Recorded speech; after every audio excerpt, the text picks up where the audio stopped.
ಕರ್ನಾಟಕ ದಲಿತ ಸಂಘರ್ಷ ಸಮಿತಿ ಪರಿವರ್ತನವಾದ ಜಿಲ್ಲಾಧ್ಯಕ್ಷ ಕೆ.ಪಿ. ಕೃಷ್ಣ ಮತ್ತು ಐತಾಂಡಳ್ಳಿ ವಿ. ಮುನಿಯಪ್ಪ ನೇತೃತ್ವದಲ್ಲಿ ಗ್ರೇಡ್ 2 ತಹಸೀಲ್ದಾರ್ ಶ್ರೀಮತಿ ಗಾಯತ್ರಿ ಅವರಿಗೆ ಮನವಿ ನೀಡಿ ಮಾತನಾಡಿದರು.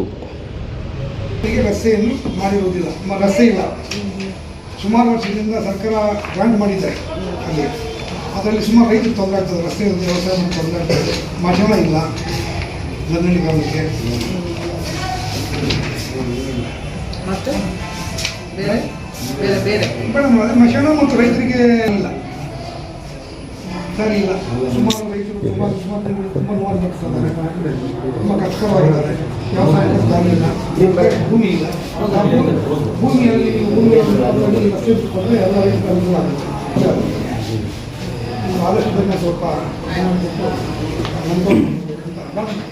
ಕೊಡಿ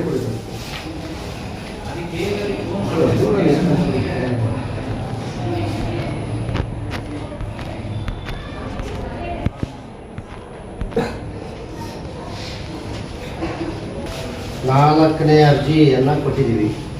ನಮ್ಮ ಭಾಗ್ಯ ನಮ್ಮ ಮೇಡಮ್ನೇ ತಗೊಳ್ತಾ ಇದ್ದಾಳೆ. ಪಾಪ ಆ ಮೇಡಮ್ ಯಾವಾಗ ಬಂದರೂ ನಮ್ಮ ಮೇಡಮ್ ಸಿಗಲಿಲ್ಲ, ತಮ್ಮ ಮೇಡಮ್ಗೆ ಕೊಡಬೇಕಾಗಿದೆ. ಅದರ ಲೆಟ್ರೆಡ್ಗೆ ಭಾಳ ಗೌರವ ಇದೆ, ಲೆಟ್ರೆಡ್ಗೆ ಭಾಳ ಗೌರವ ಇದೆ. ಆ ಗೌರವವನ್ನು ನಾವು ಕಾಪಾಡಿಕೊಂಡು ಬರ್ತಾಯಿದ್ದೀವಿ. ಯಾಕಂದರೆ ನಮ್ಮದೇ ತಾಲೂಕಾಗಿರೋದ್ರಿಂದ ಧರಣ ಮಾಡೋದು ಬೇಡ ಅಂತೇಳಿ, ರೈತರಿಗೆ ಅನುಕೂಲ ಆಗಲಿ ಅಂತೇಳಿ ನಾವು ಲೆಟ್ರೆಡ್ಗಳನ್ನು ಅವ್ರಿಗೆ ಕೊಡ್ತಾ ಬರ್ತಾಯಿದ್ದೀವಿ. ಈಗ ಒಬ್ಬ ರೈತ, ನಿರ್ನಳ್ಳಿ ಗ್ರಾಮದ ಒಬ್ಬ ರೈತ, ಆತನ ಜಮೀನಿಗೆ ಹೋಗಲಿಕ್ಕೆ ದಾರಿ ಇಲ್ಲ. ಮೋಸ್ಟ್ಲಿ ಈಗಾಗಲೇ ನಾನು VA ಮತ್ತು RI ಅವ್ರ ಗಮನಕ್ಕೆ ಕೂಡ ನಾನು ತಂದಿರ್ತೀನಿ, ಆ ವಿಚಾರವನ್ನು ತಂದಿದ್ದೀನಿ. ಆದರೆ ಹಣ ನೀವು ತಹಸೀಲ್ದಾರ್ ಕಡೆ ಲೆಟ್ರ್ ಕೊಟ್ಟು ಆಮೇಲೆ ನೀವು ಅದನ್ನು ಒಳ್ಳೆಯ ರೀತಿಯಲ್ಲಿ ಅವರು ನಮಗೆ ಬರೀತಾರೆ, ನಾವು ಬಂದು ಕೊಡ್ತೀವಿ ಅಂತ ಹೇಳಿದ್ರು.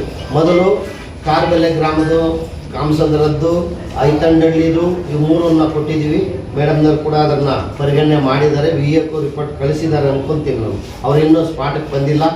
ಆದರೆ ಇವಾಗ ಒಬ್ಬ ರೈತ ಒಂದೇ ಒಂದು ಎಕರೆ ಜಮೀನಿದೆ, ಬೋರ್ ಇಟ್ಕೊಂಡಿದ್ದಾರೆ, ಆ ಮನೆ ಕೂಡ ಅಲ್ಲೇ ಕಟ್ಕೊಂಡಿದ್ದಾರೆ, ತಾಯಿ ವಯಸ್ಸಾದವರಿದ್ದಾರೆ, ಅಲ್ಲಿ ವಾಸ ಮಾಡ್ತಾ ಇದ್ದಾರೆ ಅವರು. ಆಮೇಲೆ ಅಲ್ಲಿ ಹೋಗಲಿಕ್ಕೆ ದಾರಿ ಇಲ್ಲ. ಪಕ್ಕದ ಜಮೀನವರು ಕೂಡ ಈಗಾಗಲೇ ನಮ್ಮದೇ ಜಮೀನು, ನಮ್ಮದೇ ಗ್ರಾಮ, ನಮ್ಮದು ದಾರಿ ಮಾಡಿಕೊಡ್ಬೇಕಂತ ಸರ್ಕಾರ ಆದೇಶ ಕೂಡ ಇದೆ.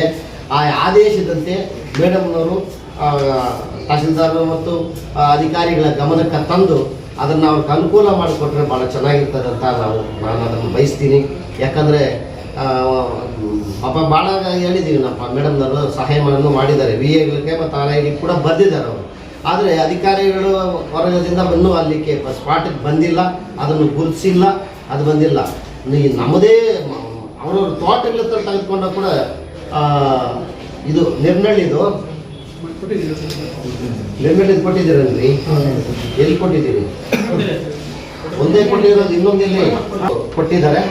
ಅದು ಕೂಡ ನಮ್ಮ ಗಮನಕ್ಕೆ ಬಂದಿದೆ. ಈಗ ಅದು ನಮ್ಮ ಸಂಘಟನೆ ಪರವಾಗಿ ನಾವು ಅದನ್ನು ಕೂಡ ಕೊಡ್ತಾ ಇದ್ದೀವಿ.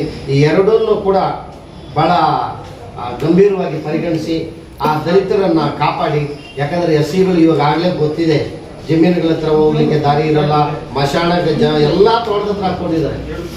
ಹೋಗಿ ನೋಡಿದ್ರೆ ನಿರ್ನಳ್ಳಿ 15 ಗುಂಟೆ ಇದೆ ಅಂತಾರೆ.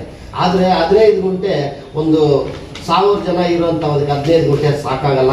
ಸರ್ಕಾರ ಕೂಡ ಅದನ್ನು ಜಮೀನು ಕೊಂಡುಕೊಳ್ಬೋದು ಅಂತ ಕೂಡ ಆದೇಶ ಇದೆ. ದಯವಿಟ್ಟು ನಿಮ್ಮಲ್ಲಿ ಮನವಿ ಮಾಡ್ತಾ ಇದ್ದೀನಿ ಮೇಡಮ್, ಇದನ್ನು ಲಾಸ್ಟ್ ನಾನು ಇದನ್ನು ಕೊಡೋದು, ಮತ್ತೆ ಕೊಡೋಲ್ಲ, ಲೆಟರ್ ಕೊಡೋಲ್ಲ, ಅದು ಬೇರೆ ನೋಡೋಣ. ನೀವು ಅದನ್ನು ನಮ್ಗೆ 15 ದಿನ ಒಳಗಡೆ ಅದನ್ನು ಪರಿಶೀಲನೆ ಮಾಡಿ ತಹಸೀಲ್ದಾರ್ ಹತ್ರ ಮಾತಾಡಿ MLA ಕೂಡ ನಾವು ಕೊಟ್ಟಿದ್ದೆ, ಸಾಹೇಬರಿಗೆ ಕೊಟ್ಟಿದ್ದೀವಿ. ದಯವಿಟ್ಟು ಅದು ಅನುಕೂಲ ಮಾಡಿಕೊಡ್ಬೇಕಂತೇಳಿ ತಮ್ಮಲ್ಲಿ ನಾನು ಕಳಕಳೆಯ ಮನವಿ ಕೂಡ ಕೇಳ್ಕೊಳ್ತಾ ಇದ್ದೀನಿ ನಿಮ್ಮನ್ನು. ಇಷ್ಟು ಜನ ರೈತರು ಒಂದು ಫ್ಯಾಮಿಲಿ ಎಷ್ಟು ಕಷ್ಟಪಡ್ತಾ ಇದ್ದಾರೆ ಅಂತ ಕೂಡ ನೀವು ಒಂದು ಸಾರಿ ನಿಮ್ಮ ಅಧಿಕಾರಿಗಳು ಕಲಿಸಿ ಪರಿಶೀಲನೆ ಮಾಡಿ ಅದನ್ನು ಮಾಡಿಕೊಡ್ಬೇಕಂತ ತಮ್ಮಲ್ಲಿ ಮನವಿ.